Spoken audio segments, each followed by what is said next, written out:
The Art of Annie Lee, next on Black Nouveau.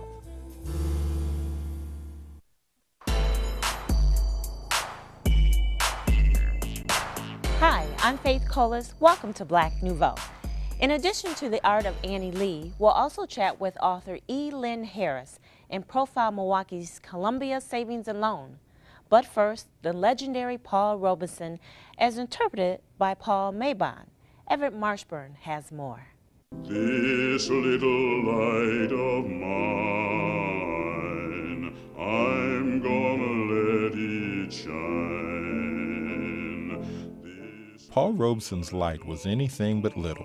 An actor, athlete, author, and human rights advocate, he was one of the 20th century's true Renaissance men.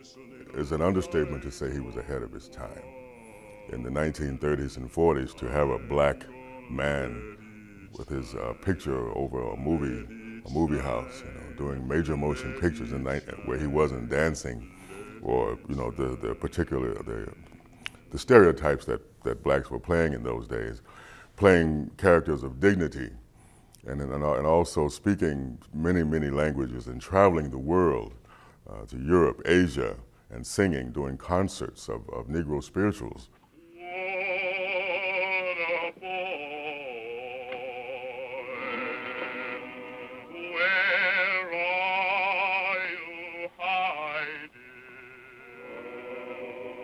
If you don't come, I'm gonna tell your daddy. Robeson's accomplishments and tribulations are on display in an interview with Paul Robeson at the Next Act Theater. Mabon co-wrote the script and plays Paul Robeson. My first play about Paul was years ago in Chicago, and I felt back then that you couldn't portray Paul without showing him at his best, and that was Othello. I think that's one of his crowning achievements.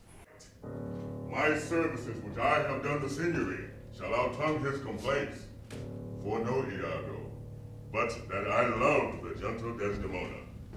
I would not my unhoused free condition put into circumscription and confined for the sea's worth. But look, what lights come yon? Those are the raisin father and his friends. You were best go in. Not I must be found. My parts, my title, my perfect soul shall manifest me rightly. The play was written by David Cesarini, John Kishline, and myself. My particular interest as far as script writing was Paul's family. The influence his father had on him from a youth through the 60 years, which is the age he is during the play. I was the youngest of 5. Ours was the responsibility to live up to our potential, no matter the circumstances. And he gave us the faith and the belief that we could, and that is determination. The will coupled with the belief, and he gave us that. Did it come from his religion? That's it. We had him, but who did my father have? He had faith in someone greater than him. Someone who he had never touched or seen, but yet had cradled him, protected him, showed him the way to freedom, taught him honor, dignity, perseverance, values that would sustain him all his life. Stand firm. My father would say to me, stand firm, son, in your beliefs, for you are protected by the man who watches over me. And Robeson did stand firm for his beliefs. Paul fought for the rights of black Americans and working people, oppressed people all over the world, women, people of all cultures. Mr. Robeson, being such a prolific movie star and concert artist, he would travel the world to Spain and Russia and other countries, and during his concert, he would tell these other countries about the treatment of Negro people in the United States. And that the United States obviously took offense to that and asked him to stop. Of course, he didn't, and that's why they had to stop him. And they labeled him a communist because of his ties with Russia. Are you now a member of the Communist Party? Now, what is the Communist Party? What do you mean by that? As far as I know, it's a legal party like the Republican Party or the Democratic Party. So do you mean belonging to a group of communists or belonging to a party of people who have sacrificed for my people and all Americans that they can live in dignity? Do you mean that party? Are you now a member of the Communist Party? Would you like to come to the polls when I vote and take out my ballot and see?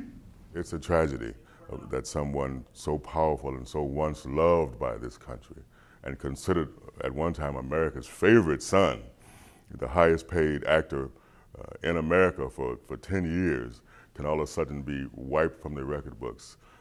And that is a tragedy, but he held his head high all during this time and stuck to his beliefs. And that's what the play is about, trying to educate and entertain. As he was an entertainer, we do a lot of his songs. We talk about a lot of his songs and how they became about. There is a balm in Gilead that makes the wounded whole.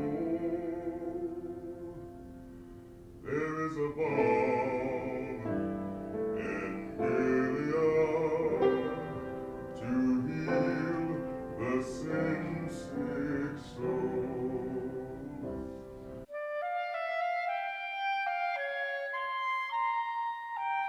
Meet E. Lynn Harris as he visits with fans at Milwaukee's Cultural Connection bookstore. Harris has been writing for 12 years and has now published 12 books, his latest being I Say a Little Prayer. His fans had the opportunity to take pictures and ask questions. They started with questions about his many characters, which he said were all fictitious, and was asked if any of the stories were from his own experiences. They're novels, but you know, no writer, I think, worth his or her salt don't take from their own life experiences. That's more from the first novel. You know, a lot of people, you know, base their first novels on their own lives, but for me, I don't use my friends. I don't use actual experiences that I've actually had. It's just, you know, the creative process that I've been so blessed with. Other questions? How did you know what you wanted to do? Well, I started writing out of depression, quite frankly, and once I came through that, I decided I wanted to do something that I was willing to do for free, or that I would have a lot of joy about, and it turned out to be writing. So, you know, depression in a lot of ways, brought about my writing career, and I realized that I was very, very passionate about writing, and then all these different stories started to come for me, and have continued through 9 novels and a memoir. Another question, how do you think your writings have had an effect on others coming out with books with gay characters? Now we have books about down-low brothers. How do you think you influenced that, because people didn't talk about it until your books? Well, you know, I don't take credit for the whole down-low movement, because I think that's something that's been media-induced, if you will. When I wrote Invisible Life, I just told the story that I needed to tell at that time. Hopefully, the success of my books have made it easier for other, people to get published, not only writing about gay or bisexual characters, but just African Americans in general.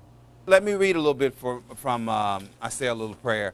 This book came to me at a small church in Fayetteville, Arkansas, and that's where I teach school, and some friends of mine had invited me to go to that church, and I had turned them down numerous times because I just don't go to church anymore. My faith is the most important thing in my life, but I just figured out another way to do it, so I don't really go to church because I was really tired of the mega churches and what have you. And so I went to this church this one Sunday, and I was really taken aback by the love that I felt once I walked into this church. It was just really, really warm and really, really wonderful. Kind of reminded me of this place, a small place where people that are there bring you a lot of love. And it just reminded me of the churches that I grew up in Little Rock, Arkansas. And it reminded me what I missed about church and why church was so important to me. And when I got home, this character, Chauncey, came to me. One of the things I did on one of the revisions was, after I had written the book, I felt like I knew Chauncey a whole lot better than when I started the book. And so I started to think about him when he was young. And so I went in and I put in all these little interludes that told you, the reader, about his life when he was coming up and how he got to be the man that he turns out to be in this novel. And so I'm going to read one of those little interludes. I looked toward the basketball court where 6 young men ran up and down the court so fast that I wished that I had the coordination and height to play with them. I heard the rhythmic sound of the basketball hitting the pavement, then the clinging of the metal nets as the basketball swooshed through. I closed my eyes and imagined that I was in the middle of Harlem, witnessing a game of New York street ball like I had seen on television. But, well, when I opened my eyes, well, that's when I saw him. He was wearing a nondescript white t-shirt and baggy shorts. He looked like a midget among a forest of tall trees. I found myself gazing at only him, and when he looked in my direction, an aggressively bright sun stung his golden brown face. His eyes sparkled like a cold glass of ginger ale. From a distance, his body looked compact, without an ounce of fat. One of his teammates shouted for him to shoot, and the ball flew from his hand and arched high in the air before hitting nothing but net. I heard a guy say, "I guess you can play D.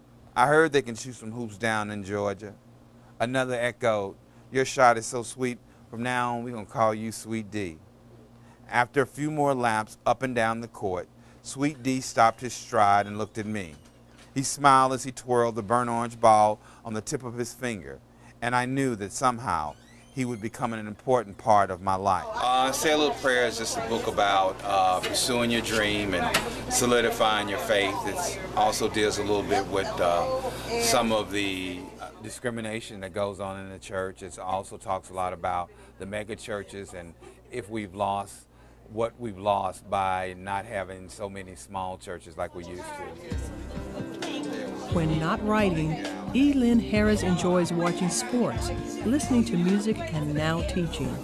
He said he's a writer who writes stories that appeal to anybody who likes to read, and will continue writing in the genre he's in.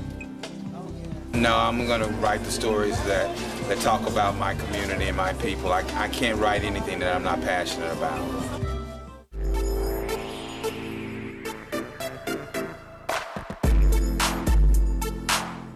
In March of 1923, Wilbur and Artie Halyard had a vision of better housing opportunities and a higher standard of living for Milwaukee's Negro community. Out of that great vision came the Columbia Building and Loan Association, which today, after relocating a number of times, is simply known as the Columbia Savings and Loan Association. Take me back to 1924 and tell me how Columbia Savings and Loan came to be. Well, history has it that Mr. Halyard, who is from Bamberg, South Carolina, I believe, moved to Beloit. And later he did some investigation into Milwaukee and saw the housing condition for African Americans during the early 1920s. He spoke with political figures in Beloit, and he and I believe it was the governor or the mayor wrote a letter to the governor here introducing Mr. Halyard to Milwaukee and talking about the housing condition of our people. And he was a man who was interested in making a difference in improving that. Starting from scratch, the Halyards had to first get a charter, find others who believed in their dream, and at the same time persevere despite being bamboozled out of $500. One thing they had to do was get capital. He needed to raise, or at least get pledges that he could raise $50,000 worth of capital, which he did. And after that, he made application for a charter. He needed some legal help, so that's where this attorney got involved. And for some reason or another, he didn't get that charter. He learned with much surprise that it only cost $10 instead of the $500 that they paid the lawyer. But nevertheless, that didn't stop him. He was successful in doing what he set out to do. The Great Depression, late 20s, early 30s, took out a lot of institutions, yet Columbia was one of those that not only stayed around, but kind of existed until it could thrive again. Talk about that time in history. That was an era that was a challenge for the banking institutions as well as the whole economy, the Great Depression. And yes, you're absolutely correct. A number of institutions didn't survive that era. Columbia did. I would have to say, well, I had the privilege of working with Mrs. Halyard, Mr. Halyard's widow, after I came aboard. And she informed me that they didn't take salaries for themselves, which is, I guess, a remarkable thing. That's how dedicated they were to making certain that this institution survived. Columbia was one of the first lenders to a lot of black churches in this community. I guess it was a niche market that they kind of seized upon. The Halyards, as many of us are today, were church people. And I grew up in the church, and many of them, and I'd never seen a black church fail during my time. That doesn't mean some have not. So when the Halyards came on board, they financed churches, parsonages for churches, and when I came on board in 1974, that opportunity presented itself again for Columbia to be very instrumental in helping what I would call storefront. Milwaukee had a good number of storefront churches. Over the years, we have financed, and we still do that today, we have financed 50 plus 60 churches probably, and we have never had to repossess one. So that's a good, I think that's a good business niche to be a part of. Let's go back to the 1970s when Columbia was an integral player in the creation of Halyard Park. How did that come to be? A developer who was a realtor in town, very successful realtor. United Realty was headed by Mr. Beachy O. Brooks. And Mr. Brooks, in consulting with the Department of City Development in the mid-70s, thought it would be a good idea to develop Halyard Park, an area that was named in honor of Mr. Halyard for the work that he did in the community. Mr. Brooks decided that it would be a good idea to build new, modern, suburban-style homes in that area. He got the approval from the Department of City Development to redevelop that. And he had some problems getting other financial institutions to agree to make loans in that area. So having been denied an opportunity to get financing from other institutions, Beachy approached Columbia, and we looked at his proposal and told him how we would finance properties for Halyard Park. You're now in a brand new location, replete with drive-throughs. Talk about the vision that you have for this institution and how you might be expanding some of the products and services that you offer. Let me start by saying why we decided to make this move. We have outlived and outgrown our present facility at 2000 West Fond du Lac Avenue. We want to expand and provide more services to our community. Right now, Columbia has concentrated on providing a safe place for people to save, as well as provide home loans for folks to buy, for families, I should say, to buy homes for themselves. And we have done that, I think, pretty well over the years. But we're in a new era of financial services today. And it's going to require more people, a different facility to accommodate those people, a different facility equipped with the technology that we need to deliver services today. So we decided to build this building and expand our services to the community. Going forward, we hope to offer, in addition to what we do now, loans for automobiles, other types of consumer loans, and eventually move into business lending. George, let me ask you, in your heart of hearts, where do you want to see Columbia Savings and Loan some 20 years from now? A thriving financial institution. It would be good to be one of the largest, but I want us to maintain what we have, which is the most important, strong reserves, so that we can continue to operate in a safe and sound manner. Bill, these are some new stuff. Ooh, it was one, this one, I didn't like her name. I wanted Red Alert. Oh, it's okay. I had changed it to Power Surge and then Red Alert last, but I wanted Red Alert first. This is not the paper. Meet Annie Lee, one of America's most successful African-American artists, as she proofs her new series entitled Hot Flashes in her gallery located in Glenwood, Illinois, south of Chicago. She calls her gallery Annie Lee and Friends. Everybody that purchased my art from me is my friend. And without them, I couldn't have made it. I've drawn, painted all of my life. My brother and I, we would paint. And I won a little scholarship to the Art Institute from grammar school when I was 10. Yeah, that's one thing. And it's always been a hobby. I've always loved to paint and draw. Her art captures the feel of the Black community, telling its everyday stories through art. Did you understand this? In each little piece, I'm trying to give a message or trying to capture a moment, maybe. Like 8.5 Narrow, a lady standing at the bus stop. Pain went through her bunion right at that moment. That's the reason she dropped her pocketbook and everything.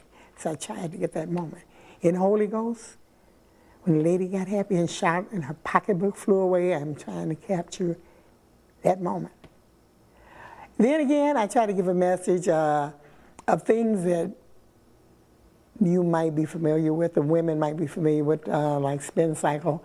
And she's in the laundromat with the babies and one swinging on the door, and it's just a hassle. The beauty shop, where the lady got burned on the ear. Well, I tried to show that moment when everything flew when she got burned. And my favorite period of time was the 20s.